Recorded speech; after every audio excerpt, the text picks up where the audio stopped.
Bueno, son y 10, yo creo que podemos empezar, ¿no? Sí, porque... Bueno, buenos días a todos. Soy Marisa Gallego, residente de cuarto año del servicio, aunque creo que todos me conocéis. Y en esta sesión general voy a presentar las consideraciones anestésicas de la amigdalectomía en pediatría. Como ya todos sabréis, este es uno de los procedimientos más frecuentes que se realizan en la población pediátrica y cada vez más se van haciendo en ámbitos donde no se dispone de a lo mejor anestesistas especializados en pediatría. Es por eso que se ha decidido junto con el servicio que realice una revisión bibliográfica de los nuevos artículos y estudios que han ido surgiendo sobre el tema. La amigdalectomía la amigdalitis en pediatría y sobre todo la amigdalectomía se puede realizar por causas de amigdalitis crónica, infecciones recurrentes, como en casos de niños que tienen síndrome de apnea obstructiva del sueño y producen obstrucciones por la noche, para mejorar esta condición. Este es el índice que voy a desarrollar a lo largo de la sesión. Comenzaré con las consideraciones en el preoperatorio, cómo prepararemos la anestesia. Seguiré desarrollando todo el intraoperatorio para finalizar con las complicaciones más frecuentes y su tratamiento. Bien, para comenzar con el preoperatorio, la evaluación preoperatoria de estos niños no difiere de aquella que se realiza para otros procedimientos. Se comienza con una historia clínica, una anamnesis. En los niños sí que tenemos que hacer hincapié en antecedentes de prematuridad. Preguntaremos alergias, antecedentes personales, antecedentes quirúrgicos, para pasar a la exploración física. En este caso realizaremos una exploración anatómica de la cavidad oral y así podremos clasificar la hipertrofia amigdalar en 4 tipos en función de la ocupación de la amígdala de la cavidad oral. Entonces, el tipo 1 sería una ocupación de menos del 25%, el tipo 2 del 25 al 50%, el tipo 3 del 50 al 75% y el tipo 4 con una ocupación de la amígdala de más del 75% de la cavidad oral. Continuaremos con una auscultación cardíaca y pulmonar. En este caso, tenemos que tener en cuenta que la amigdalectomía es uno de los procedimientos que conlleva más complicaciones respiratorias y por tanto deberemos hacer una evaluación exhaustiva de la presencia o ausencia de una infección activa o pasada de vías respiratorias superiores que ahora comentaré. Recordar que recientemente di una sesión de preoperatorio donde hice hincapié en todo este tema, cómo deberíamos abordar la infección de vías respiratorias, cómo deberíamos hacer una buena exploración, clasificar los síndromes genéticos con mayor o menor posibilidad de obstrucción, etcétera, que está disponible en las sesiones del hospital para quien la quiera consultar. Pero bueno, en este caso voy a recordar el tema de las infecciones respiratorias. En los niños no es necesaria una radiografía de rutina, excepto que consideremos que es necesaria en el momento actual. ¿Y qué debemos hacer? Si encontramos una infección de vías respiratorias altas en el preoperatorio, en el momento de la consulta, deberemos posponer el procedimiento de 2 a 4 semanas tras la finalización de los síntomas. Pero ¿qué pasa si nos lo encontramos el día del procedimiento? Bueno, debemos saber que la adenoamigdalectomía hay veces que se realiza por temas de niños que tienen rinorrea persistente, entonces este no sería un motivo para suspender el caso el día del procedimiento, pero debemos indagar sobre la presencia de otros síntomas que pueden indicarnos una infección más grave en el momento, como por ejemplo fiebre o tos húmeda. En ese caso, pues pondríamos la cirugía de 2 a 4 semanas, como ya he dicho, tras la finalización de los síntomas. Si es reciente, si ha sido asintomático el niño durante la última semana, podremos proceder. Y de 2 a 4 semanas también, pero tenemos que tener en cuenta que la hiperreactividad bronquial puede perdurar hasta 6 semanas y por tanto tendremos que andarnos con ojo o en caso de procedimiento urgente, aparte de sopesar el riesgo-beneficio, podremos aplicar algunas medidas o fármacos antes de proceder a la cirugía. No voy a entrar mucho en este tema porque es un tema que no concierne ahora. Muy bien, entonces, pruebas complementarias. ¿Qué pruebas complementarias necesitamos? ¿Es necesaria una analítica? Bien, pues en este artículo que salió en 2023 se vio que en niños sanos, sin historia de hemorragia espontánea o hematomas, que se sometían a una prueba de laboratorio, si esta salía alterada, las complicaciones eran similares que niños sanos que no las tenían alteradas. Por tanto, ¿en qué nos debemos basar? Pues en la historia personal y familiar. Deberemos pedir una analítica con coagulación en aquellos niños que nos cuenten hematoma espontáneo, epistaxis, etcétera. Entonces, según UpToDate, no sería necesario para la amigdalectomía una prueba de laboratorio. Sin embargo, aquí en el protocolo del hospital, en CMA, sí que se solicita una analítica con hemograma y coagulación en los niños que se van a someter al procedimiento. ¿El electrocardiograma es necesario o pruebas cardíacas? Bueno, como ya he dicho antes, en esta sesión que di del preoperatorio hablé de los síndromes genéticos más asociados a cardiopatías. Tenéis aquí una lista de cuáles son y cuáles son las cardiopatías más frecuentemente asociadas a estos síndromes, en los que sí que haría falta pedir un electrocardiograma e incluso un ecocardiograma para descartarla. Y por último, un polisomnograma. El polisomnograma solamente sería necesario solicitarlo en niños que tienen un mayor riesgo de obstrucción. ¿Cuáles son? Uy, no sé si se ve muy bien. Bueno, son niños menores de 3 años con obesidad, síndrome de Down, anomalías craneofaciales o otras alteraciones como mucopolisacaridosis o patologías neuromusculares. En estos niños nos podría dar información tener un polisomnograma para poder ver cuáles son los que tienen mayor riesgo de obstrucción postoperatoria. Otro elemento que me gustaría recordar es el riesgo ASA. Tenemos que recordar que niños con SAOS por hipertrofia amigdalar ya son un ASA 2. No podremos dar un ASA 1 a estos niños con esta patología. Los neonatos siempre serán ASA 2 y los recién nacidos prematuros y exprematuros de menos de 56 semanas los clasificaremos como ASA 3. Para la preparación de la anestesia, uno de los primeros elementos que tratamos es la ansiedad. En los últimos ensayos clínicos se ha visto una relación directa entre la ansiedad con el dolor postoperatorio y la inquietud postoperatoria. Para tratar esto tenemos varios elementos, como por ejemplo las técnicas de distracción, pues vídeos, los payasos que vienen aquí al hospital, que se ha visto que reducen la ansiedad. Otro elemento de discusión ha sido la presencia de los padres. Pues se ha visto que la presencia de los padres sí que se asocia con una mejor satisfacción postoperatoria, pero también se analizó y se concluyó que una ansiedad preoperatoria mayor de los padres se asociaba con un mayor dolor postoperatorio de los niños. Es por esto que es importante la criba en el momento de la consulta preanestésica, de a lo mejor qué padres están preparados para entrar en la sala y cuáles no, que es un tema difícil. Perdón. Y por último, la premedicación. Eh, Recordar que son niños que ya de por sí con una hipertrofia amigdalar van a tener una obstrucción de la vía respiratoria superior. Entonces tenemos que sopesar el riesgo-beneficio tanto de la sedación postoperatoria como de la sedación preoperatoria. Pues se ha visto que la premedicación puede exacerbar las complicaciones respiratorias postoperatorias del niño. Bien, se ha pasado.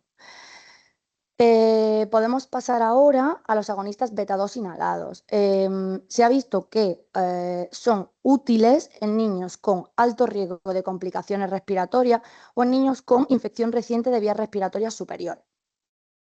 Se estudió los 200 microgramos de salbutamol, qué efecto tendrían en los niños, y se concluyó que suprimía la tos e inhibía la liberación de mediadores inflamatorios.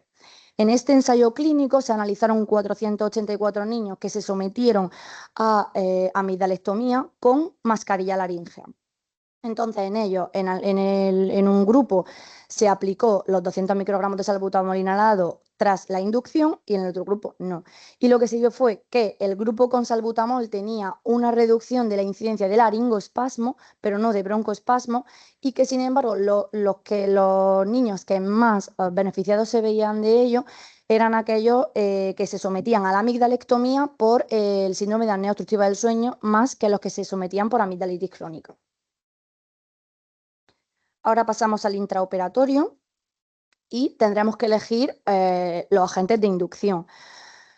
¿Se ha visto mejoría de las tasas de incidencia de complicaciones con uno y con otro? Bien, se ha visto que la anestesia inhalatoria va a producir una reducción del tono de la musculatura faríngea con un aumento de la presión de cierre y, por tanto, una descoordinación de los músculos de las vías aéreas superiores con los del diafragma. Y es por ello que genera un colapso y obstrucción que se puede dar antes de la colocación del dispositivo de vía aérea. Entonces, para niños que no tengan SAOS grave, para menos de 6 años haremos una inducción inhalatoria con sevoflurano, no habría ningún problema. Para niños de más de 12 años sí que se prefiere la inducción endovenosa y el rango de intermedio de edad también se prefiere la inducción endovenosa, pero tenemos que valorar el nivel de ansiedad del niño ante la colocación de un acceso endovenoso. Y para niños con SAOS graves sí que las últimas guías recomiendan la inducción endovenosa y para ello pues podremos poner anestesia local tópica en los brazos antes de la colocación de la vía. Esto se da tanto para los niños con SAOS grave como para aquellos que tienen factores de riesgo de eventos adversos. Estos niños son los niños menores de edad, prematuros, que han tenido una infección respiratoria hace menos de 2 semanas, con asma, con sibilancias recurrentes, con tos secas nocturnas, enfermedades respiratorias, es decir, niños que nosotros veamos que tienen una mayor predisposición a complicaciones respiratorias. Otras consideraciones, en la revisión bibliográfica que he hecho, hablan sobre todo, he leído muchos artículos sobre la relajación neuromuscular. La relajación muscular realmente no es un requerimiento quirúrgico, es decir, los cirujanos no requieren que el paciente esté bien relajado para poder trabajar. Y es un procedimiento rápido, lo que nos llevaría a pensar que igual podemos realizar esta relajación neuromuscular con succinilcolina. Pero la FDA advirtió contra el uso de la succinilcolina en niños porque se vio que podía generarse una rhabdomiolisis que conllevara a una hiperpotasemia y por tanto a un paro cardíaco. Entonces, suele ser en niños con distrofias musculares que no hayan sido diagnosticadas, pero claro, no lo podemos conocer. Entonces, recomiendan evitar el uso de succinilcolina en los niños y sobre todo en niños de menos de 10 años y menos de 50 kilos. ¿Qué haremos pues con estos niños? Pues recomiendan la inducción y la colocación del dispositivo sin relajación, porque se vio que el propofol o ya los agentes inhalatorios en estos niños proporcionaban buenas condiciones de intubación. Sin embargo, en niños de más de 10 años y más de 50 kilos, ¿qué agente utilizaríamos? Pues varios ensayos que he dejado aquí, sobre todo este último, que el que he dejado subrayado, que es el que voy a explicar, lo que hicieron fue fueron ensayos aleatorizados y clasificaban a los niños en 2 grupos. Un grupo se intubó con propofol y rocuronio y el otro grupo con propofol y remifentanilo con las dosis que he dejado aquí escritas. Y una vez hecho esto, se clasificaron en buenas condiciones de intubación, malas condiciones de intubación o óptimas condiciones de intubación. No solo, o sea, ellos lo clasificaban así, pero no solo se basaban en esto, se basaron en la facilidad para la ventilación, en la posición de las cuerdas vocales en el momento de la laringoscopia y en la presencia o ausencia de tos en el momento de la colocación del dispositivo.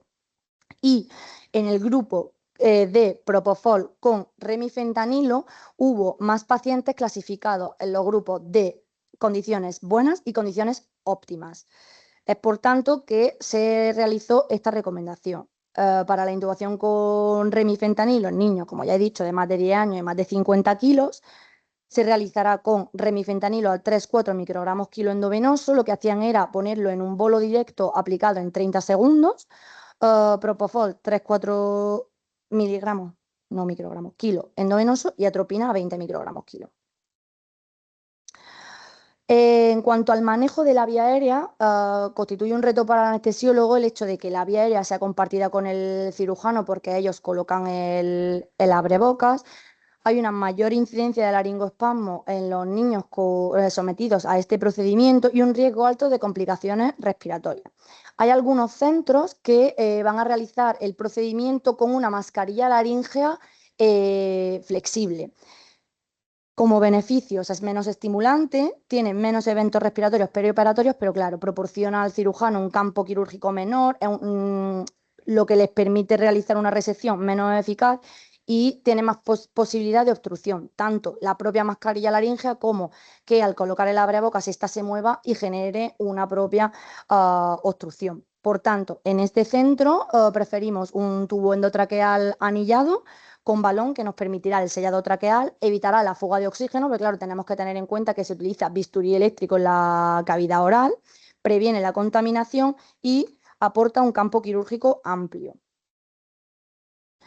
En cuanto al mantenimiento y la coadyuvancia, no se han visto diferencias en cuanto al uso de mantenimiento con sevoflurano o mantenimiento con TIVA, excepto en el tema de náusea y vómitos postoperatorios, pero lo que sí que tenemos que tener en cuenta es que tenemos que conseguir una profundidad anestésica adecuada previa a la colocación de bocas, porque si no es así, podemos generar o podemos aumentar la probabilidad de eventos adversos respiratorios, como por ejemplo el laringoespasmo o broncoespasmo. Tenemos que saber que la amigdalectomía es una cirugía con un alto riesgo de náusea y vómitos postoperatorios. Entre el 60 y 70% de los niños a los que no se les administró coadyuvancia tuvieron náusea y vómitos postoperatorios graves. Y por tanto lo haremos con una doble profilaxis, con dexametasona y ondansetron. Además, la dexametasona no solo se demostró que disminuyera el riesgo de náusea y vómitos postoperatorios, sino también el dolor y el tiempo hasta la primera ingesta. También aparte de ser una cirugía muy hemetógena, es una cirugía con un dolor postoperatorio de moderado a grave, lo que conlleva a una ingesta oral reducida y por tanto a una deshidratación de los pacientes si no tratamos bien este dolor. Actualmente se recomienda un enfoque multimodal para intentar la minimización de opioides en el postoperatorio por el riesgo que estos pueden conllevar de sedación y náuseas postoperatorios. Así tendremos una menor incidencia de náusea y una menor incidencia de depresión respiratoria postoperatoria.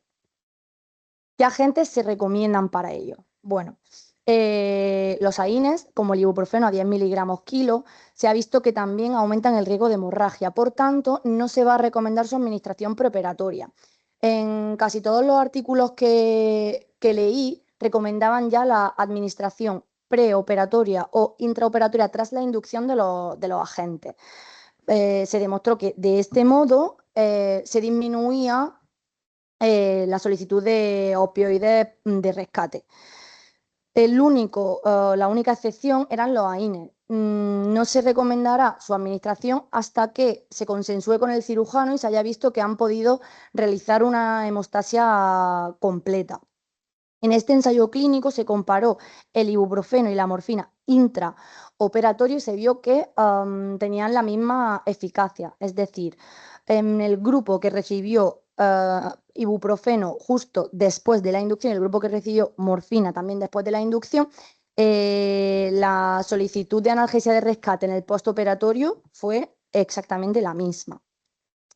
El paracetamol sí que se recomienda a dosis estándar su administración preoperatoria y la dexmedetomidina han surgido muchos ensayos para su uso. Lo que pasa es que todavía falta evidencia para poder recomendarla de rutina, pero se han visto beneficios tras su uso, sobre todo porque tiene efectos sedantes que van a facilitar la extubación profunda y sus efectos ahorradores de opioides. En este ensayo clínico que he dejado reflejado, se administró a un grupo de niños 100 microgramos de morfina endovenosa y a otro grupo 1 microgramo por kilo, o sea, 100 microgramos por kilo de morfina, y al otro grupo 1 microgramo por kilo de dexmedetomidina. En ambos grupos se vio una reducción del dolor postoperatorio, pero en el grupo al que se administró dexmedetomidina se vio un tiempo más prolongado hasta la solicitud de analgesia de rescate y que este dolor se controlaba con dosis menores de opioides. Otro brazo de la analgesia son los anestésicos locales. Bueno, hay muchísimos estudios sobre anestésicos locales, hay algunos que recomiendan su uso, otros que no recomiendan su uso, pero yo he dejado aquí los que, bueno, los que yo he considerado más importantes, son los más recientes que han tenido mayor impacto.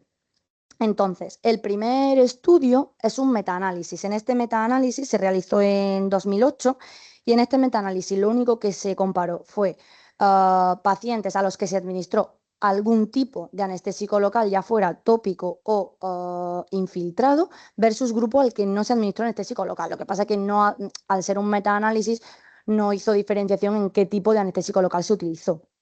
Y el grupo al que se había aplicado anestésico local se vio una reducción de la tasa del dolor y comparando anestesia local infiltrada con anestesia local tópica se vio una eficacia similar. El segundo estudio ya es un ensayo clínico que se realizó en 2014 y en este estudio sí que comparó la bupivacaína tópica versus la bupivacaína infiltrada. Tópica se refiere a con una lentina se aplicaba sobre el lecho de la amigdalectomía. Y en este caso se vio una eficacia similar y una menor tasa de complicaciones postoperatorias por el uso de anestésicos locales infiltrados. Y por último, en el último ensayo de 2017, es un ensayo clínico en el que se comparó el uso. En un grupo se utilizó dexametasona endovenosa junto con analgesia menor y en el otro grupo se utilizó anestésicos locales, una mezcla de lidocaína, bupivacaína y clonidina en la misma jeringa infiltrada junto con analgesia menor. Se vio que el grupo en el que se habían utilizado esta mezcla de anestésicos locales tenían menor incidencia de dolor postoperatorio y además menor incidencia de náuseas y vómitos postoperatorios. Las últimas guías de práctica clínica de la Sociedad de Otorrinolaringología ya nos recomienda el uso de antimicrobianos como profilaxis para la amigdalectomía, porque se ha visto que no mejoran los resultados en el postoperatorio. Y otro tema que está cobrando importancia es el tema de la musicoterapia. Hay muchos ensayos, este de aquí es el más reciente, se realizó en 2021 y se vio que en los niños que se realizaba una estimulación auditiva durante la cirugía, tenían una disminución clínicamente significativa de la agitación y del dolor intenso al despertar. Bien, ahora ya pasamos a la educción. Como ya he comentado varias veces a lo largo de la sesión, los niños sometidos a amigdalectomía tienen un alto riesgo de laringoespasmo, además de otras complicaciones respiratorias y se asocian también a una mayor reactividad de vías respiratorias. ¿Cómo podemos minimizar este riesgo de complicaciones? Pues con una succión completa de la orofaringe, un vaciamiento estomacal exhaustivo mediante una sonda orogástrica, lo podemos hacer a través de un tubo de Gödel. Tras la extubación colocaremos al niño en posición lateral con el cuello extendido y se recomienda actuar al paciente despierto. No obstante, esto va a depender también de las preferencias de cada anestesiólogo y con lo que se sienta más cómodo, pero sí que se ha visto que en niños con mayor predisposición de broncoespasmo se prefiere una extubación profunda, mientras que en niños con un síndrome de apnea obstructiva del sueño se prefiere una extubación con el niño más despierto. En cuanto al postoperatorio, recordar que la doctora Jiménez dio también recientemente una sesión en la que explicaba todas las complicaciones en el postoperatorio en pediatría, pero yo me voy a centrar sobre todo en las complicaciones de la amigdalectomía.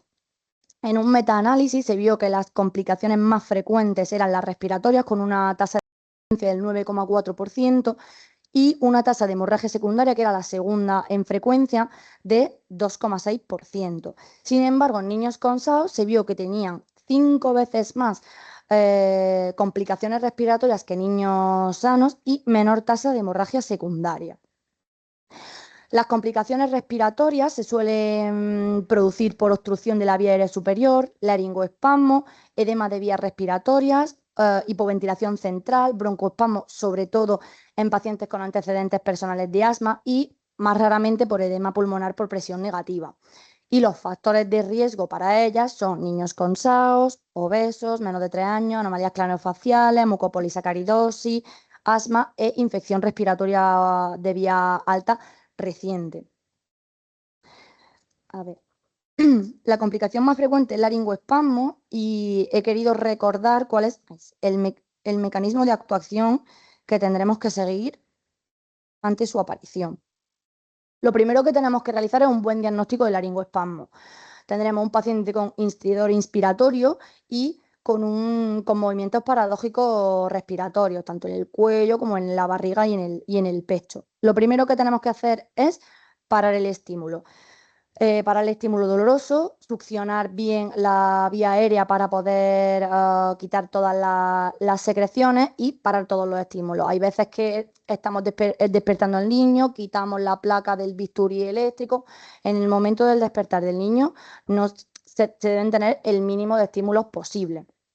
Una vez hecho esto, administraremos, bueno, a la vez, oxígeno al 100% y realizaremos CPAP con la mascarilla, a la vez que hacemos una extensión, hiperextensión del cuello y abrimos la mandíbula. También podemos aquí presionar en el punto de notch del laringoespasmo y, si es necesario, colocar un tubo de Guedes.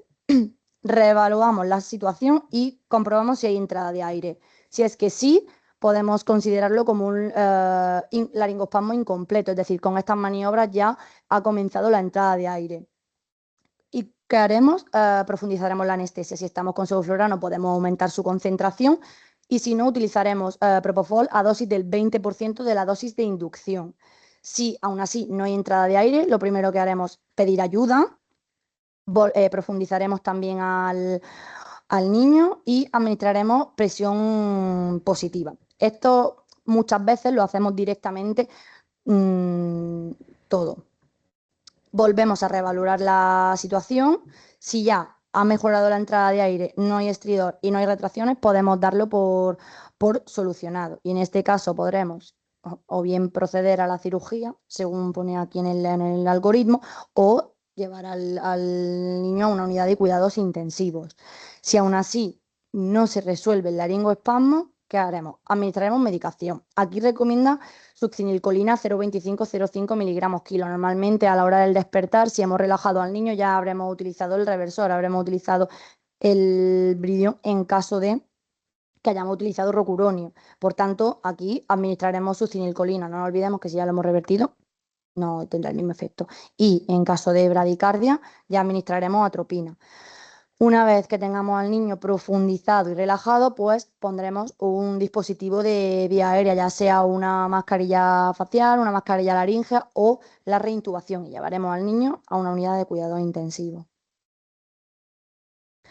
Siguiendo con la segunda complicación más frecuente, que es la hemorragia, hemos de saber que hay dos tipos de hemorragia. Hemorragia primaria, menos frecuente en las primeras 24 horas, y hemorragia secundaria o tardía, más frecuente en los 5 a 10 primeros días. Suele deberse a una separación prematura de la escara, y esta es la más frecuente. Los factores predisponentes suelen ser una edad de más de 6 años, porque ya son niños que ellos solo sin supervisión de los padres cogen y a lo mejor realizan una ingesta de algún alimento más duro, un IMC de más del percentil 86 y la indicación de la cirugía. Se ha visto que es más frecuente la hemorragia secundaria en pacientes que se han sometido a amigdalectomía por amigdalitis crónica que por obstrucción. Y hemos de saber que se ha demostrado asociación entre un episodio menor de hemorragia en el postoperatorio inmediato con una hemorragia grave posterior. La hemorragia no deja de ser una emergencia quirúrgica. Como retos para nosotros podemos encontrarnos un estado de hipovolemia, son niños con un estómago lleno que pueden condicionar una intubación difícil por ocupación de sangre en las vías respiratorias y un estado de anemia en el niño. Entonces, ¿cuál será nuestra estrategia de anestesia? Lo primero, preparación.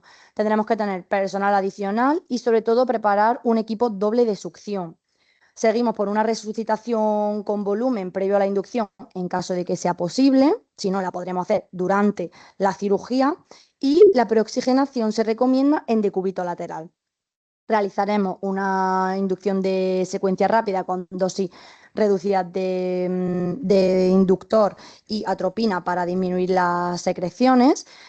Y la educción en este caso sí que se recomienda con el paciente totalmente despierto y, si es posible, una extubación en decúbito lateral o en posición erguida. Estas son las dos complicaciones más frecuentes y en las que yo me, me he centrado. Y por último, bueno, hacer un resumen, que los niños con amigdalitis crónica o con SARS que se someten a amigdalectomía son muy predisponentes a realizar eventos adversos de vías respiratorias superiores, y que tenemos que tener en cuenta esto, y que luego el episodio de hemorragia posterior que se puede derivar del mismo puede ser un buen reto para el anestesista. Y eso es todo. Gracias.